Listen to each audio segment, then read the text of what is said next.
브런치 듣고 계신 지금 시각 11시 40분입니다. 자, 이번에는 대중매체와 사회문화 현상을 좀 깊고 까칠하게 좀 들여다보도록 하죠. 문화비평.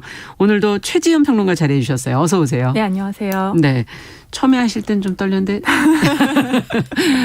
두 번째인데 어떠십니까? 네, 세 번째로 나오게 된다면 더 잘할 수 있을 것 같습니다. 차차 더 잘할 수 있을 것 같아요. 오늘 저희 아주 화제가 많이 되고 네네. 있는 이상한 변호사 우영우 드라마 얘기를 네네. 해보자고 하셨어요. 네.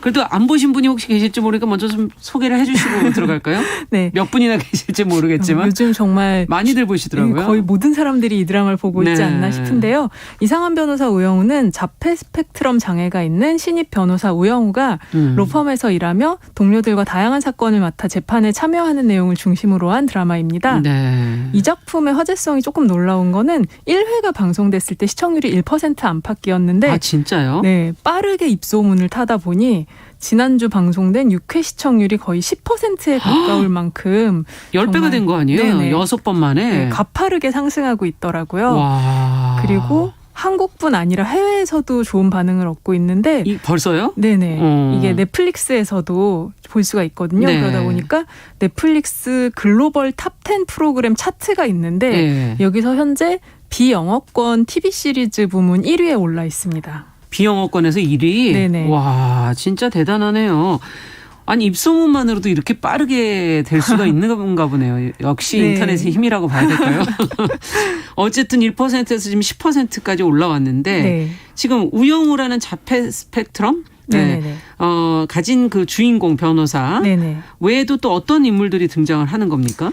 이 드라마가 좀 재미있는 거는 이 장애를 가진 주인공이 있고 네. 그 주변 사람들을 통해서 그러니까 비장애인인 주변 사람들을 그렇죠. 통해서 시청자들을 향해 당신은 장애에 대해서 어떤 인식을 가지고 있습니까? 이런 질문을 던지고 또 장애인과 동료 시민으로 이 사회에서 살아가려면 우리에겐 또 어떠한 상식과 규범이 필요한가 이런 것을 좀 전달하기 위한 교육의 목적이 상당히 강한 드라마라는 생각이 들더라고요. 네, 그래서 이 드라마의 그 주인공의 주변인들도 굉장히 좀 섬세하게 배치되어 있다라는 생각이 드는데 우영우가 로펌에 들어가서 만난 동료 변호사 예. 권민우라는 변호사가 있는데 남성 변호사. 네, 이 젊은 남성 변호사는 좀 평범하게 이기적인 차별주의자를 대표하는 캐릭터라고 할 수 있을 것 같아요. 그렇군요. 네, 본인이 이제 비장애인 남성으로서 가지고 있는 어떠한 기득권이 있는데 이것을 인정하지 않고 사회적인 약자를 배려하는 것이 왜 필요하냐 뭐 이렇게 좀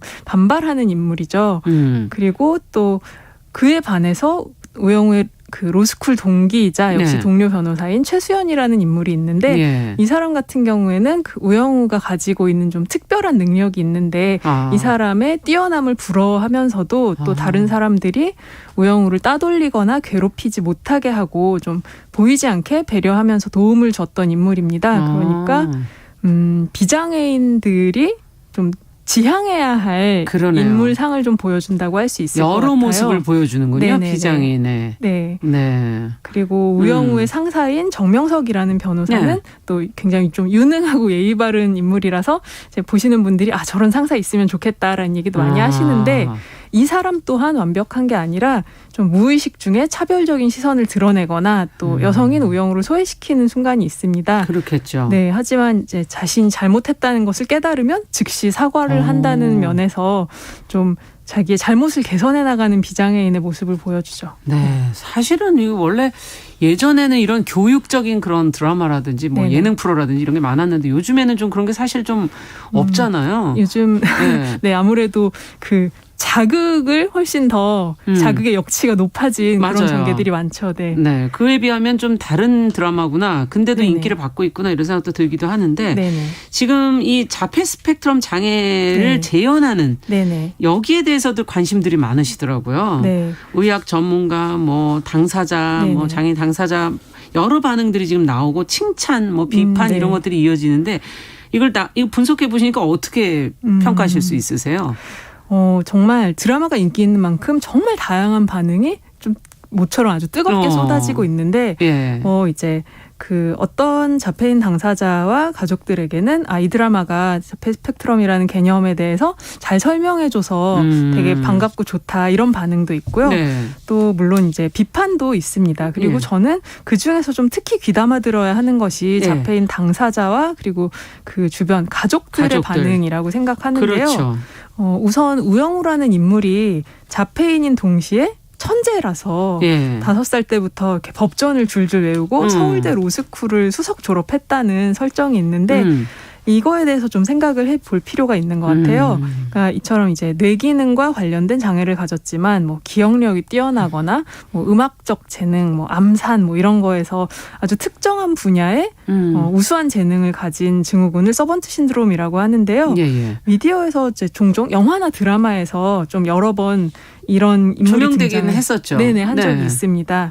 근데 이렇게 미디어에서 장애를 뛰어넘을 만큼 특별한 능력을 가지고 있어서 그것으로 사회에 기여하거나 또 수익을 창출할 수 있는 장애인이 대표성을 띠고 재현될 때는 문제는 이제 그렇지 않은 장애인들이 더욱 소외된다는 그런 지점이 있습니다. 그러네요. 네네.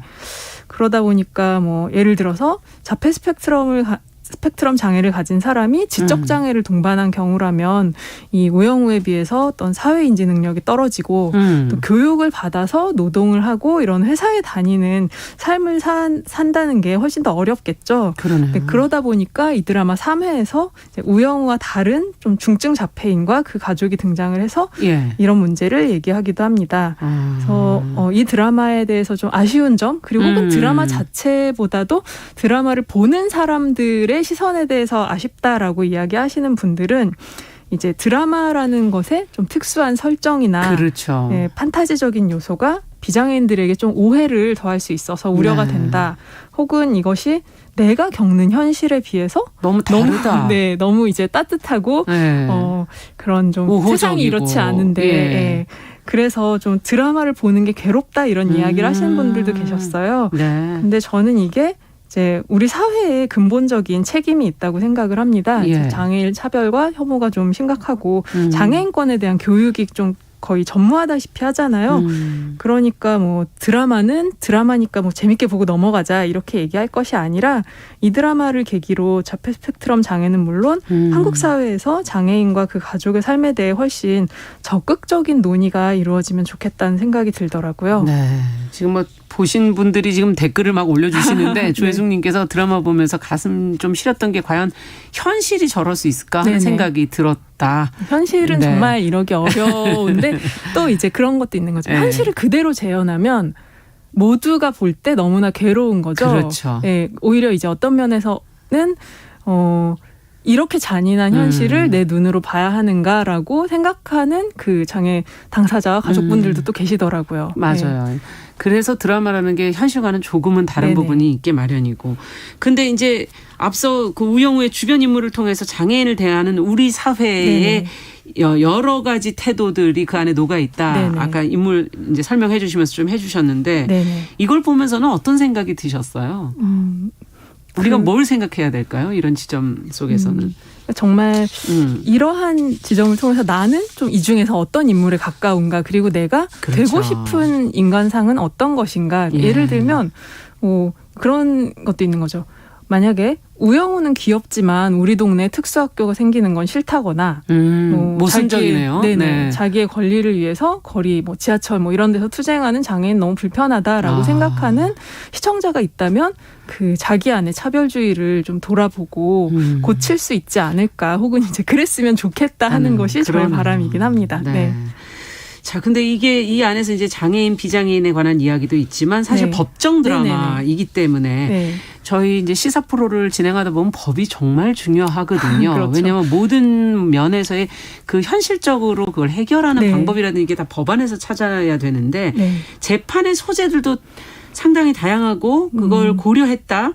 그래서 법을 전공하신 분들도 이 드라마를 지금 재밌게 보고 계시다. 이런 얘기들도 많이 나오던데 인상 깊게 보셨던 장면이 그런 에피소드가 있다면요? 이 법정 드라마로서 다루는 그 소재들이 정말 이것 또한 굉장히 많은 것을 고려했다는 생각이 들어요. 그러니까 예를 들면 뭐 가정폭력이나 동성혼 같은 이슈들이 등장을 했었고, 그렇죠. 제가 인상 깊게 본 에피소드는 앞서 말씀드렸던 것처럼 그 중증 자폐를 가진 남성이 상해치사 혐의를 받았는데 이게 사실이 아니었던 것으로 밝혀진 사건입니다. 그런데 이때 우영우가 자폐에 대한 굉장히 오랜 사회적 편견을 이야기하면서 이런 나레이션을 합니다. 지금도 수백 명의 사람들이 의대생이 죽고 자폐인이 살면 국가적 손실이라는 글에 좋아요를 누릅니다.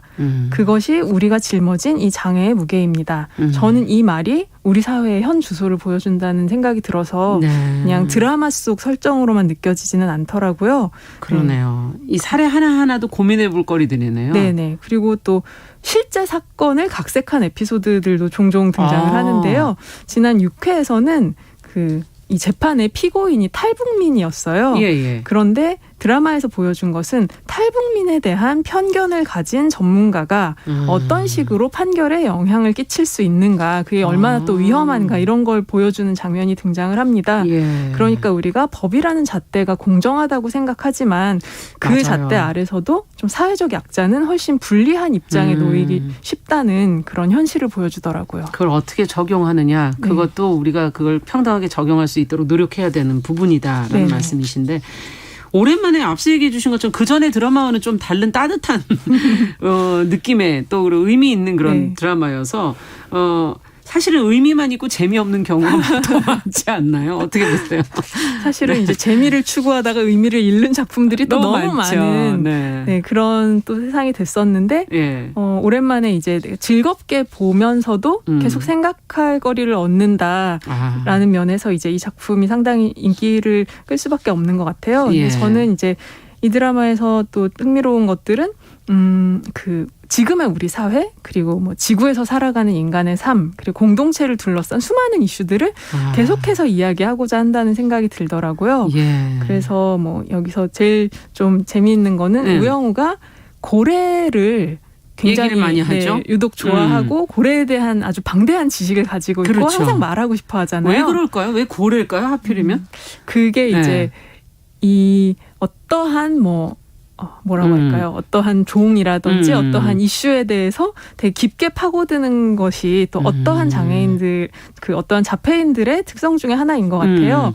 그런데 이제 그걸 보여주기 위해 고래를 선정하셨겠지만 이 우영우가 하는 고래 이야기에는 고래의 생태와 관련된 지식뿐만이 아니라 뭐 동물권이나 환경 문제, 그리고 이것을 둘러싼 법의 역할 같은 굉장히 또 여러 가지 메시지가 담겨 있다는 생각이 들어서 그냥 우영우는 고래를 좋아하지 이렇게 넘어가게 되는 게 아니라 저 고래에 대한 이야기는 지금 또 어떠한 이야기를 담고 있는 것인가, 그걸 계속 생각하면서 볼 수가 있더라고요. 그러네요. 안 그래도 고래도 여러 가지로 이슈가 많이 됐던, 보도가 많이 됐던 그런 동물이기도 해서. 아무래도 그러다 보니까 이 우영우를 연기한 박은빈 배우 얘기가 지금 많이 회자가 되고 연기가 참 준비가 많이 된 것 같다. 여러 가지 분석들을 막 내놓고들 있거든요. 현재로서는 다른 배우가 연기하는 우영우는 생각하기도 사실 쉽지 않은 그런 상황인 것 같아요. 박은빈 씨도 이 역할을 맡기까지 굉장히 많은 고민을 했었고 내가 잘할 수 있을 것인가에 대해서 좀 두려움도 있었다는 그런 기사들을 봤어요. 근데 이제 이와 관련해서 박은빈 씨가 어떤 인터뷰에서 했던 이야기가 있는데 이제 이 우영우의 말투나 걸음걸이가 이 자폐 스펙트럼 장애가 있는 사람으로서의 어떤 특성을 드러내기는 하는데 그렇다고 해서 연기를 위해서 뭐 실존 인물이나 혹은 미디어에서 이미 구현된 적이 있는 캐릭터를 따라하면 안 될 것 같다는 생각이 들어서 이제 영상 레퍼런스를 배제하고 오히려 이제 자폐 스펙트럼 진단 기준에 맞춰서 공부를 하고 접근을 했다고 합니다. 그것도 그러니까 좀 독특하네요. 그러니까 예를 들어서 기존의 미디어에서 재현됐던 어떤 장애인의 모습을 조금 과장되고, 그렇죠. 그러다 보면 사실 희화화되기가 쉽잖아요.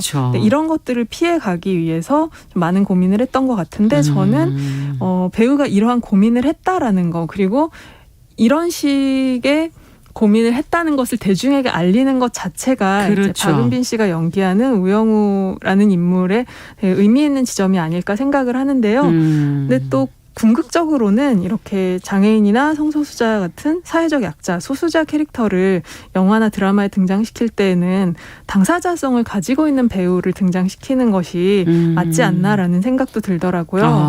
그러니까 얼마 전에 그 우리들의 블루스라는 드라마에서 예. 다운 증후군이 있는 화가인 정은혜 작가가 예. 극 중에서 한지민 씨의 자매로 출연을 해서 굉장히 그랬죠. 좋은 연기를 보여줬잖아요. 맞아요. 그러니까 저는 이런 사례들이 계속 쌓여야 된다는 생각이 드는데 그동안 한국에선 그 장애인이 미디어에서 재현되는 빈도가 워낙 적었고 또 영화나 TV의 시스템 안에서 장애인과의 작업을 좀 낯설거나 어렵게 여기는 분들이 계실지도 모르지만 결국은 이 당사자의 이야기는 당사자의 말을 통해 혹은 당사자의 몸을 통해서 보여주는 게 좀 상당히 더 중요하지 않나라는 생각이 듭니다. 그래서 그러한 면에서 볼 때 이제 이 이상한 변호사 우영우라는 드라마가 우리 사회의 장애에 관한 인식에 조금이나마 좀 변화를 가져오기를 그러네요. 기대하게 되는 거고요. 네. 어쨌든 박은빈 배우의 그 고민만큼 네네. 예, 우리도 고민을 같이 해야 되는 거죠. 맞습니다. 어떻게 해야 될지. 어떻게 또 봐야 할지. 네네. 네. 자, 오늘은 화제의 드라마 모두가 지금 많이들 보고 계시는 이상한 변호사 우영우의 비쳐있는 우리 사회의 모습들, 우리의 모습, 장애를 어떻게 또 재현하는 배우의 고민까지 이야기 들어봤습니다. 아유, 2주간 함께해 주신 최지은 PD 수고하셨습니다. 네, 감사합니다. 자, 정용실의 뉴스 브런치도 같이 인사드려야겠네요. 수요일 순서 여기서 인사드리겠습니다. 끝으로 이상한 변호사 우영우 OST 중에서 저희가 상상 들으면서 이 시간 마무리하도록 하죠. 저는 내일 다시 뵙겠습니다. 안녕히 계십시오.